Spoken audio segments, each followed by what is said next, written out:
My name is Bill Ariza from Brooklyn Law School, and I'm really delighted to be here talking today about my constitutional law casebook, Constitutional Law Cases, History, and Practice, which I co-authored with Isabel Medina from Loyola, New Orleans. Our main focus in writing the book as we did was to be both intellectually rigorous, but also to reflect the fact that students, when they become lawyers, will encounter constitutional law in practice. And so a lot of the choices we made, a lot of the decisions that we made with regard to case selection and the way we organized the book was really focused on the idea that students will in fact encounter constitutional law, not just through Supreme Court opinions that interpret Supreme Court doctrine necessarily, but through sub-constitutional law that actually gets litigated in the lower courts. I think the thing that's most distinctive about our casebook is the introductory materials on the Hamdi case. We excerpt both the full Hamdi opinion in the introduction, but also a lot of the litigation materials that preceded the Supreme Court's decision in Hamdi, and indeed some of the materials that postdated the Supreme Court's decision in the case. The idea there being to make clear to students that constitutional law doesn't just swoop out of the blue when the Supreme Court decides a case and then swoop back into the skies, but instead it starts with the filing of a case that raises a constitutional claim that eventually works its way up to the Supreme Court, and then often on remand has further proceedings at the lower court again. Our focus on constitutional law as a practice area influenced some of our decisions about subject matter inclusion. So, for example, we included a significant amount of material on the federal immigration and naturalization power. We thought this was important because a lot of students, when they get out in practice, will encounter local and state laws that attempt to regulate the status of immigrants, and particularly the status of undocumented workers. Students, as lawyers, will encounter these across a wide variety of practice areas, and for that reason, we thought it was very important to introduce to students in the introductory survey course to the basic idea of the federal power over naturalization. In addition, we made some subject area decisions dealing with administrative law and the administrative state more generally. So, for example, in the material immediately after the political question doctrine, we introduced the Chevron case, which administrative law professors and con law professors will know is the case that deals with administrative agencies' ability to speak the law by interpreting statutes.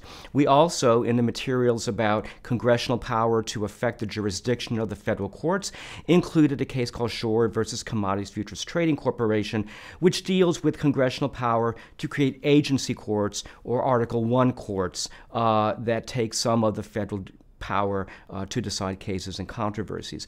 We introduced those subject areas because, again, as with the immigration power, the administrative state is likely to be one of the main points of contact between students when they become lawyers and constitutional doctrine. So, the federal power over jurisdiction of the Article III courts, absolutely critical. We include that material, but in addition, we note that Congress can also affect the jurisdiction of the federal courts, not just by stripping jurisdiction away from them, but also by creating agency courts. That is an area that students will practice in extensively as lawyers, and they have to understand the constitutional underpinnings of that. And that it's those sorts of decisions that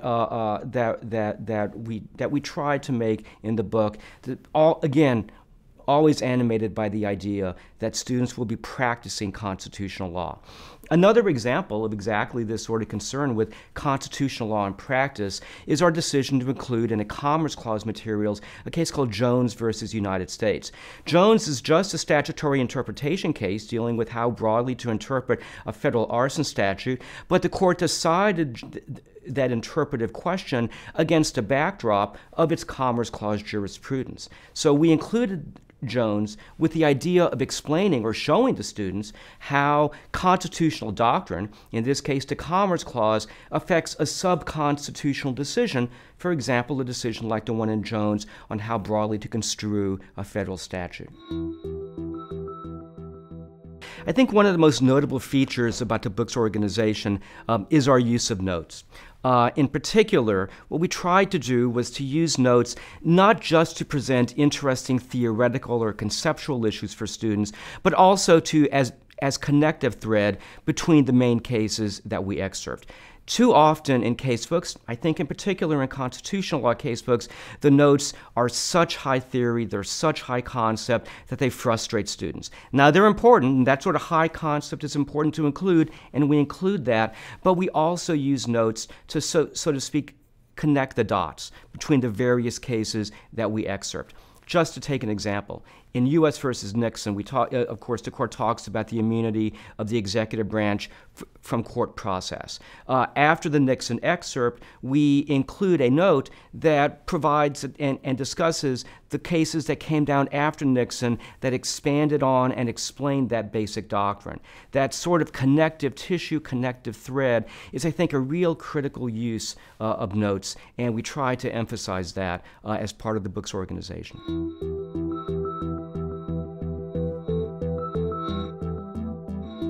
The book has a teacher's manual. We thought very carefully about the manual. We think that teacher's manuals are critical to a successful implementation of the course and a successful teaching of the materials in the book. And I think what's most notable about the manual are the large number of syllabi and the diversity of the sample syllabi that we provide.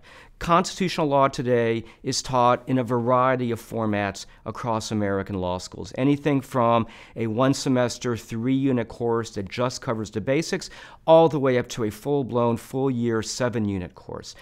We tried to provide syllabi that allowed teachers to use the book regardless of the format with which con law is taught in their school. And by providing this syllabi that provide those sorts of roadmaps, we hope to make the teacher's use of the book all the more successful and easy.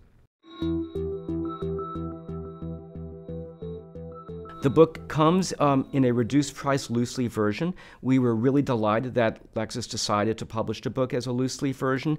We're all concerned about the price of casebooks. Our students tell us that this is a major factor in their decisions, indeed, even whether to buy a casebook or whether to share one.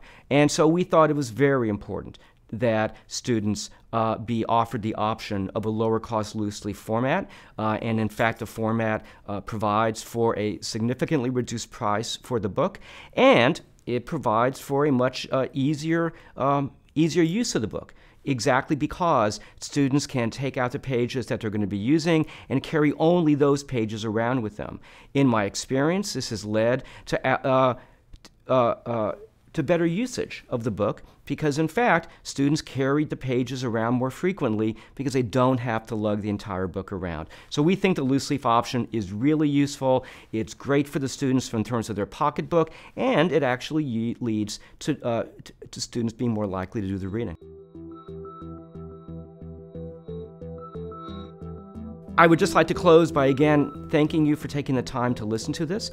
If you have any questions about the book, by all means, contact me at Brooklyn Law School or Professor Medina from Loyola New Orleans. If you have any questions about adoption, if you've adopted the book and you have questions about using it, by all means, please contact us. We'd be delighted to talk to you.